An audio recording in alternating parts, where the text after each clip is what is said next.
Well, it gives me great pleasure to bring back Mr. Bill Laidler from Laidler Academy and developer and former Realtor Gone developer and talk about the very interesting subjects of building that four or sixplex on your single family lot anywhere in British Columbia. And how's it going, Bill? Hi, Ozzie. Thank you for having me. It's going excellent. You had lots of people applying, I guess, to or at least trying to figure out, what they would have to do. So there's several hundred people that take it.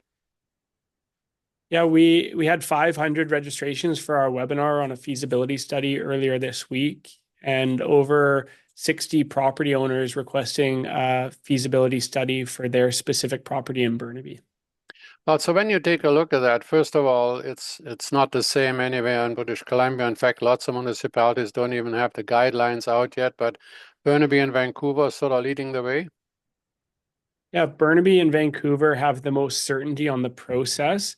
And that's the biggest risk for myself moving from a six-story wood frame building that was 8 years from approval to completion. 5 years of that was negotiating with planning staff, Yeah. council hearings, public information meetings. That risk of entitlements eliminated within Burnaby, or at least if not eliminated, significantly reduced within Burnaby and Vancouver to have more predictable timelines. No more is that true, that old saying, time is money. I mean, in development, time is money. You borrow the money, your interest cost starts right away. The bank doesn't care how long it takes you to negotiate with the city.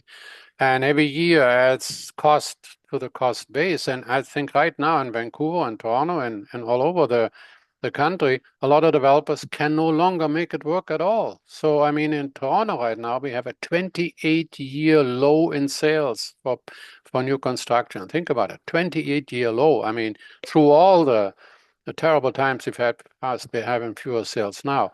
But you are having a great little chart, if I may, I put that up and walk us through an actual timeline on putting that sixplex on your or fourplex on your agenda. Okay, share.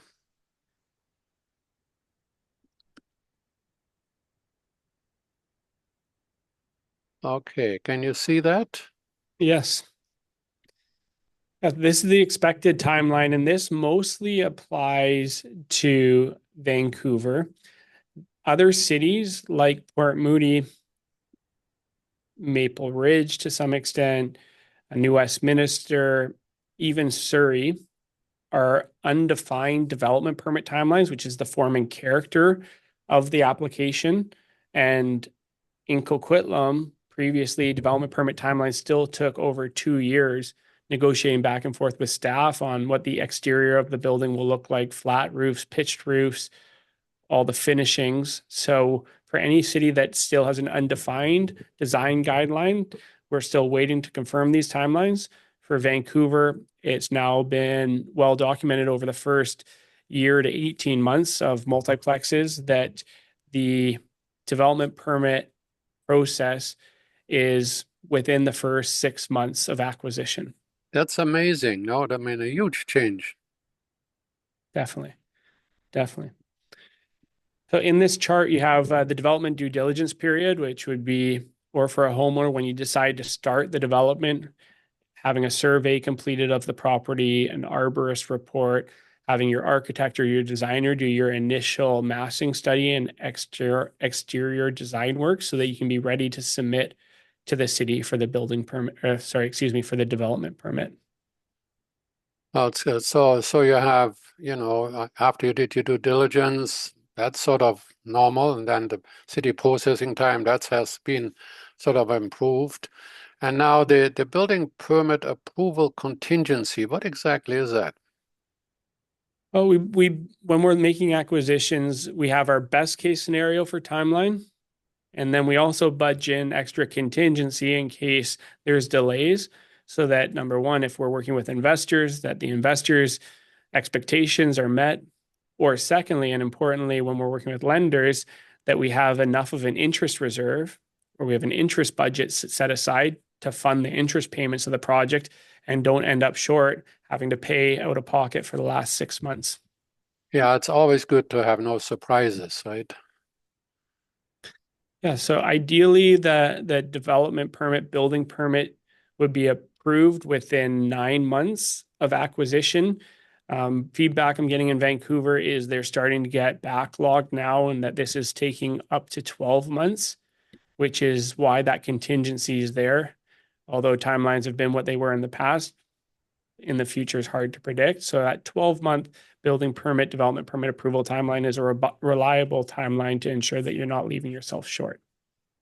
And the same, I guess, the construction contingency, because, while it's certainly possible to do it in 12 months, you never know, right?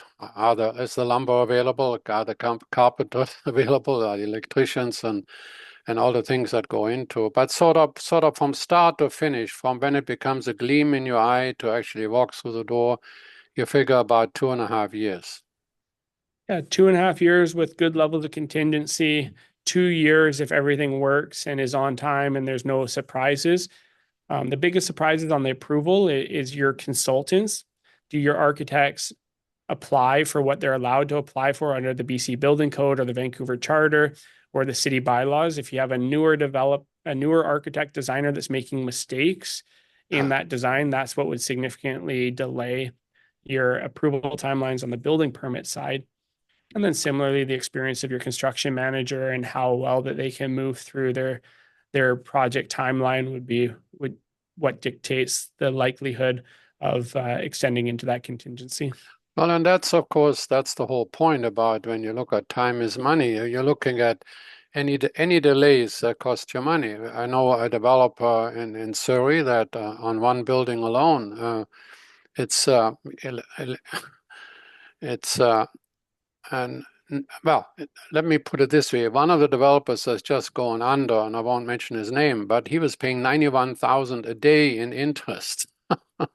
There's as much smaller developments, but there's still $10,000 a day in interest. So these are big bucks. So never mind a year's delay. I mean, even a couple of months can make the difference. So now the other thing is, of course, if you want to build a 4-unit development in Burnaby, what do you need in terms of your own cash?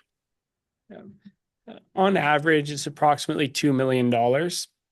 And that $2 million equity requirement would form part of an expected $6.5 million total project cost.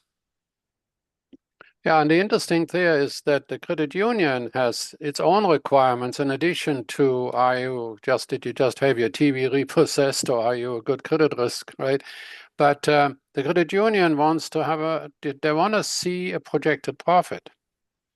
Definitely. Yeah, if there's not at least a 15% return on costs, then the credit unions won't underwrite them with too much risk that if the market moves down, that they won't have their loan repaid.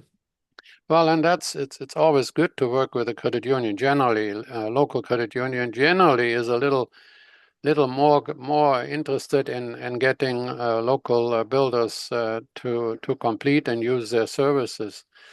So in other words, you are now into this, what, about a couple of years? And so what are the takeaways for you? Make sure you have the money, get the financing in place first. Yeah, the money. So if you're a homeowner, the benefits are if you're mortgage free and a homeowner, then your property's worth 2.2 to 2.8 million dollars, and all of your equity is in the land. You don't need any additional cash to move forward with the development. And in some cases, as you go through the development stage, you could get cash out before you get into construction, leaving $1.9 million in and taking the rest as equity repatriation.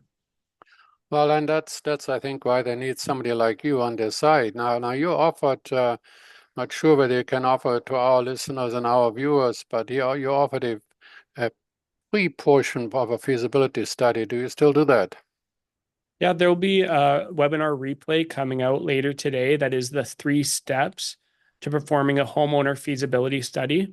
This includes the Metro Vancouver city by city zoning review, outlining which city has a development process, permit process, which city allows you to stratify and sell 6 units, and cities like White Rock that require you to hold the 6 units as rentals, and Right. the density that is allowed city by city. In Burnaby, up to a 2 FSR, and in Delta, as little as a 0.3 FSR, allowing for 600 square foot condo units in these 4 to 6 unit developments. FSR being floor space ratios.